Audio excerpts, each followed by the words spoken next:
Hello and welcome to Who Are You? The Bobcats You Know, the Stories You Don't. I'm your host, Joel Vanner, inside the podcast studio at Quinnipiac University School of Communications. And I'm joined today by my guest, Trip Sanders. Trip, welcome to the show. Joel, thanks so much for the opportunity. I'm a huge fan. Are you? So you already know what my first question to you is going to be. So you must have pre-prepared, right? Did my best. Okay. Well, who are you? I am Trip Sanders. I teach entrepreneurship here at QU, in addition to a lot of other classes. But I'm also involved with the M&T Bank Center for Innovation Entrepreneurship, where I handle external events. I support and coach and mentor student entrepreneurs at business plan competitions here, but also outside of school. And you're also interested in cycling. You brought a friend, which for those who can't see and are just listening to us on audio, there's a bike in the room. We'll address that later in the show. But let's ride back in time, to Trip growing up. What was Trip interested in? How did entrepreneurship come into the picture? I have a family history of entrepreneurs. Both my grandfathers had their own businesses. One owned a podiatry practice and invented a foot pad similar to Dr. Scholl's. Unfortunately, that didn't pan out as well as he had hoped. And my other grandfather started a engineering and architecture firm just after World War II that now employs 3,600 people worldwide. And it started in an attic in Pottstown, Pennsylvania, and grew little by little, and eventually grew into something amazing. So you have this legacy of entrepreneurs in your family. What was the family business, and did you think that you would ever go into it? So STV Inc. is a engineering and architectural firm that primarily services Department of Defense and other large contractors for anything from design-build projects. They also have an environmental arm, which I worked as an environmental consultant for a couple of summers in their program, with the intention of going out and exploring my own path, starting in Boston, and then eventually coming back to the family business. But my life went in a completely different direction after that, and fell in love with teaching and sort of made my way in the entrepreneurial world completely differently. What was your entrance into teaching after figuring out maybe the family business wasn't where I wanted to go at that point? So education was always something that I enjoyed, and I have, at the time, my sister was also a teacher and sort of saw the experience she was having, and I was in need of a change of career because I wasn't happy in the environmental consulting world that I was in, and really had a great first experience jumping into the field, getting to really help young people figure things out. It was completely different, and so much, it didn't feel like work, and haven't worked a day since.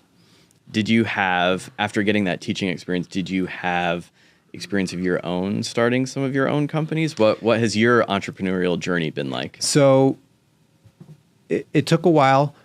I didn't start my first business until I was in my 30s, whereas I'm now coaching, mentoring students who are in their teens and early 20s. And even though I got a late start, I feel like I'm making up a lot of ground. And what I started was I saw a need in the market around here for small business owners who are either too busy or they just don't like networking or doing community events. And I gladly was happy to do it for them. So I started a business, Networking Simple, where I would do the handshakes, high fives, how are yous at community events, trade shows, expos, and gave them a platform and amplified their message and brought them new business. And I did it because I loved it. So just getting a chance to meet people and see how I could help them was the most fun. So you have this entrepreneurial experience of your own, right? Starting your own companies, businesses, and the teaching experience. How did that lead you here to Quinnipiac? So I branded myself as a networking expert, and I happened to get to know someone who taught SB 250, which is a career development course in the school business. And I was invited in as a guest speaker, as a networking expert. And I was talking to students about how to maximize every opportunity that you can with every person you meet. And it went so well, I was invited back.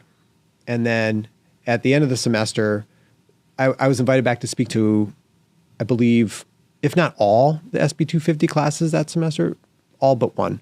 And at the time, they were looking for additional adjuncts to teach that class and a couple others. They learned that I was an entrepreneur and had my own small business.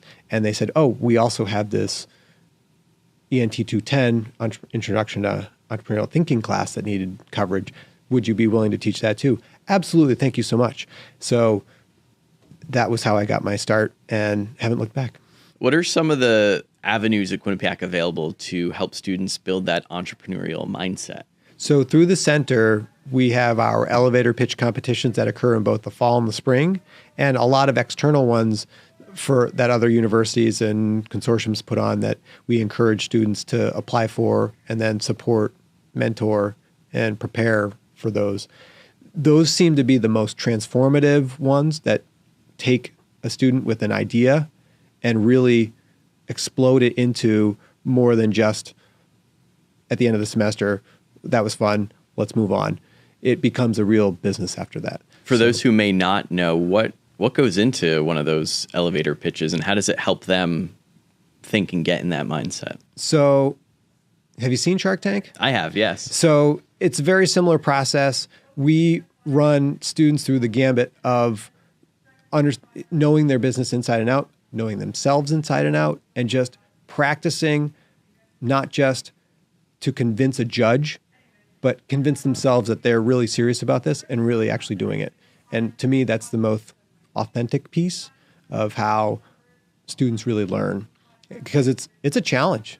Is it something you've done yourself before? So thank you. Yes. When I was earning my MBA, I had a chance to take a course where I developed my own business plan and pitched it at a competition. And I don't think I haven't worked nearly as hard in any other class and dedicated so much time and effort, but grew so much as a student and as a future entrepreneur just with the reps I was getting in. They were meaningful, and some of those skills and strategies I learned are the ones that I'm still using with my students today. So it was transformative for me. So aside from the pitch competitions with the center that you participate in, how do you, in your classes that you teach, take your experience in the professional world and help students build their own mindsets while they're here? So you hit it on the head, Joel. The entrepreneurship isn't just creating a business and off you go. You have to both develop yourself as an entrepreneur through the entrepreneurial mindset, through opportunity recognition, seeing a gap in the market and saying, okay, that there's a potential to generate revenue off of an idea in that space, but also, just cultivating human beings to be the best version of themselves with personal productivity. So we combine all of those, and it's very individualized because entrepreneurs and businesses, there are no two that are the same. So you have to manipulate the courses to really benefit the student the most. And so that's the most fun for me, is helping students who you could have a student who's got a very small service-based, small business, and another student who is starting an app in the same class. And having those two help each other, but also figuring out ways to help them level up is exciting and the best part. Are there misconceptions that students come in with, like entrepreneurs never fail, or like what is the thing you surprise students with the most, I guess, as far as the lessons you share with them that maybe some of our listeners could get some insight from?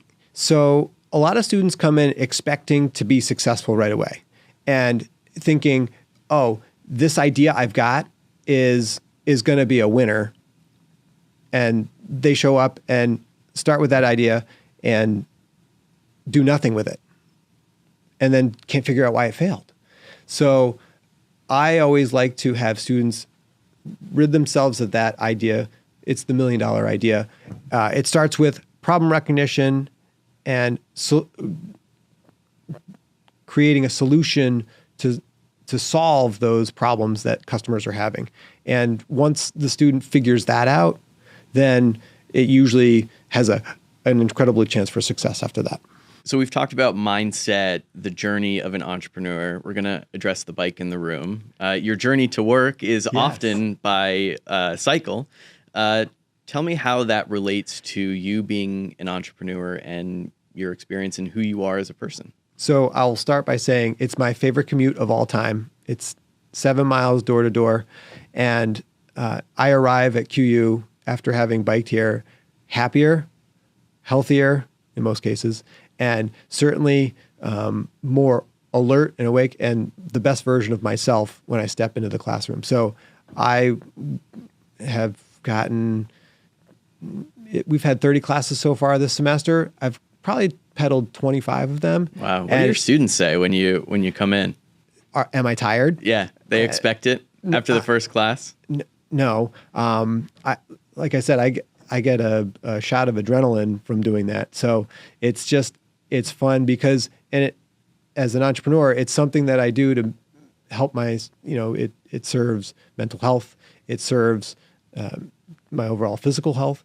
And like I said, I arrive as a better version of myself. So why wouldn't I keep doing it? And I encourage them to do similar things, and because there's no shortage of things available to help improve, someone's physical or mental health. Find your groove, find what works for you outside of the things you do and how that helps you. And when you're on the bike, you can listen to our podcast too. So maybe start cycling to class, right? Absolutely. So ironically, I was listening to a previous episode of Who Are You podcast on my pedal down here today. So awesome. Very well prepared. Lastly, what advice would you give to students who maybe aren't sure if they have what it takes to be an entrepreneur? What would you say to them if they were listening to you today? So I would tell them to give it a try. Some people say entrepreneurs are born. I say parts of entrepreneurship can be learned. And you don't need to be the person with the next great idea that's going to be $1 billion business. You could be somebody who's excited to be an agent for change inside an organization, a big corporation. Those are called entrepreneurs. We get a lot of those students that come through and really are dynamic change agents somewhere else. So it doesn't really matter if you believe you are or are not. We try to be as accommodating to all different learners and expose them to the opportunity to start something or join a small group that is starting something and to be a key contributor to that. And that's the community of entrepreneurship here at QU. It's always welcoming. So just being open to new things and embracing whatever may come your way. Yes. Well, Tripp, thank you so much for joining me today. Enjoy your cycle home, and it was great to have you on the show. Thanks so much for the opportunity, Joel. I really appreciate it. If you enjoyed today's episode, be sure to subscribe and share, and find other episodes on Apple, Spotify, and YouTube podcasts. Until next time, when I ask my next guest, who are you? I'm Joel Vanner. Bye for now.